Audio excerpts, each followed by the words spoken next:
اللہ کے نام سے شروع جو نہایت مہربان اور رحم کرنے والا ہے۔ آئیے بات کرتے ہیں آج ایک جواں مرد، ایک بہادر حر بن یزید تمیمی ریاحی کی، جس نے امام حسین علیہ السلام کے لیے اپنی جان کا نذرانہ پیش کر دیا۔ یہ خداوند کریم کی شان ہے کہ وہ یزید جیسے ملعون کے لشکر میں حر بن یزید تمیمی کو بھیجتے۔ حر بن یزید ایک جواں مرد، نڈر پہلوان اور طاقتور سپہ سالار تھا۔ کوفے کے لوگ اسے کوفے کا دلیر ترین مرد قرار دیتے تھے۔ فنون جنگ و حرب سے خوب آشنا تھا۔ اس زیرک سپہ سالار کا شمار ان خاص سپہ سالاروں میں ہوتا تھا جو اس زمانے کے پہلے درجے کی طاقت یعنی سلطنت ایران کے لیے استعمال کیے جاتے تھے۔ جب کوفے میں یزید کے گورنر عبید اللہ بن زیاد کو خبر ملی کہ امام حسین عراق میں داخل ہو چکے ہیں تو اس نے حر کو 1000 کا لشکر دے کر آپ کا راستہ روکنے کے لیے بھیجا۔ روانہ کرتے وقت ابن زیاد نے حر کو حکم دیا کہ اگر امام حسین کوفے آنے پر اصرار کریں تو تم ان کو گرفتار کر کے دارالامارہ لے آنا۔ کہا جاتا ہے کہ جب حر عبید اللہ کے محل سے نکل رہا تھا تو پیچھے سے ایک صدا آئی۔ صاحب آواز کہہ رہا تھا، حر تمہیں مبارک ہو کیونکہ تم خیر کی سمت جا رہے ہو۔ حر پلٹا صدا کی جانب مگر اسے کوئی نظر نہ آیا۔ حیرت کے ساتھ اپنے آپ سے پوچھا، یہ کیسی بشارت ہے اور کون سی خیر ہو سکتی ہے جو امام حسین کے خلاف لڑنے میں ملتی ہو؟ سخت دھوپ میں جب شدت کی گرمی پڑ رہی تھی، دوپہر کے وقت حر کا لشکر امام کے قافلے کے پاس پہنچا جہاں انہوں نے پڑاؤ کیا ہوا۔ حر، اس کی سپاہ اور اس کے گھوڑے بھی بہت پیاسے تھے۔ امام حسین ان کی پیاس دیکھ نہ سکے۔ دیکھا تو اپنے ساتھیوں کو ہدایت فرمائی کہ ان لوگوں کو اور ان کے جانوروں کو پانی پلاؤ۔ حر کا سپاہی پانی پینے سے قاصر تھا، مشک سے پانی گر رہا تھا۔ تب امام حسین علیہ السلام نے اسے اپنے دستے مبارک سے پانی پلایا اور سیراب کیا۔ حر کے لشکریوں اور گھوڑوں پانی پی لیا جب انہوں نے تو نماز ظہر کا وقت ہو چکا۔ امام خیمے سے باہر تشریف لائے اور ایک مختصر سا خطبہ پڑھا جس میں آپ نے فرمایا، لوگوں میں تمہارے اس وقت تک نہیں آیا تمہارے پاس جب تک تمہاری طرف سے خطوط نہیں آئے۔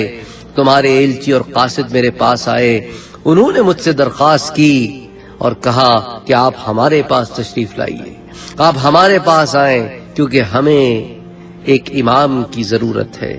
اس کے بعد امام حسین حر سے مخاطب ہو کر فرمایا، کیا تم اپنے ساتھیوں کے ساتھ نماز ادا کرنا چاہو گے؟ حر نے عرض کیا، نہیں، ہم سب آپ کی امامت میں نماز ادا کریں گے۔ حر کو جب یقین ہو گیا تھا کہ یزیدی امام حسین کے قتل کا ارادہ رکھتے ہیں تو اس کے تن بدن پر لرزہ طاری ہوا۔ اس میدان جنگ کی طرف دیکھا اور سوچ میں پڑ گیا۔ اس کی آنکھیں مشاہدہ کر رہی تھیں کہ ایک طرف فرزند رسول صلی اللہ علیہ وآلہ وسلم اور ان کا خاندان اور دوسری طرف دشمنان رسول خدا، ایک طرف خدا کے عبد صالح اور دوسری طرف غاصب بادشاہ جو اعلانیہ شراب پیتا ہے اور حرام کو حلال سمجھتا ہے، ایک طرف عشق اور شہادت کی حکمرانی اور دوسری طرف پلیدی اور خیانت، ایک جانب سعادت اور دوسری طرف شقاوت و بدبختی۔ حر نے اپنا آخری ارادہ کر لیا اور ایسے حال میں دنیا اور دنیا کی چمک دمک کو پس پشت کیا جب ہزاروں کے لشکر کا سپہ سالار تھا۔ چنانچہ اپنے گھوڑے کو پانی پلانے کے بہانے لشکر یزید سے دور اور قیام حسین کے قریب سے قریب تر ہوتا گیا۔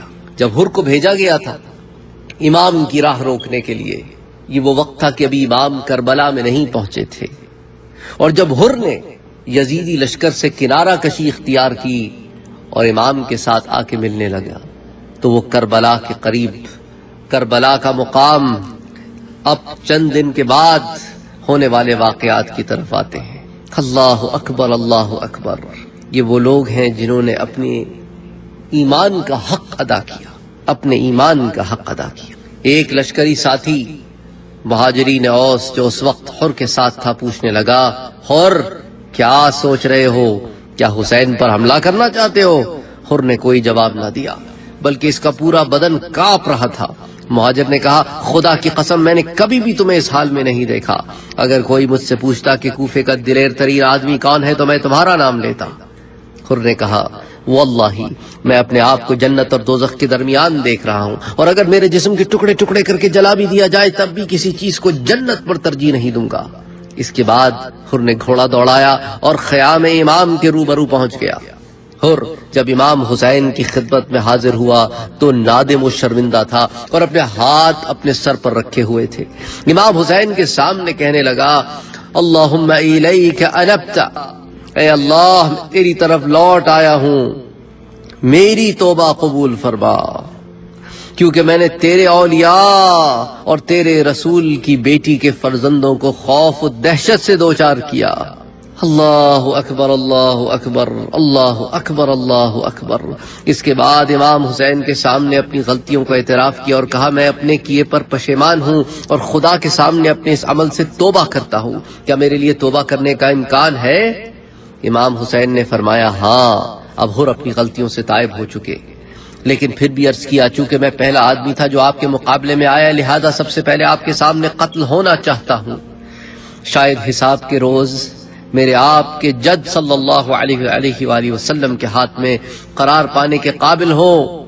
جب حر کو امام حسین کی طرف سے جہاد کا اذن مل گیا تو حر امام حسین کے سامنے کھڑے ہوئے اور لشکر یزید کی طرف رخ کیا اور ان سے یوں حلم کلام ہوئے، اے اہل کوفہ، تم نے خدا کے اس عبد صالح کو کوفہ آنے کی دعوت دی اور جب یہ یہاں تشریف لائے تو تم نے انہیں اکیلا چھوڑ دیا۔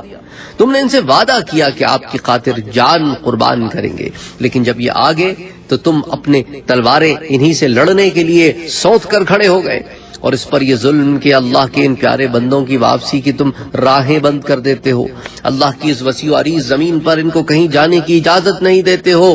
تمہارے سامنے یہود و نصارہ اور مجوسی فرات کے پانی سے سیراب ہوتے ہیں، مگر تم نے خاندان نبی کو اس پانی سے محروم کر دیا ہے، جبکہ تم جانتے ہو کہ یہ کوثر کے وارث ہیں۔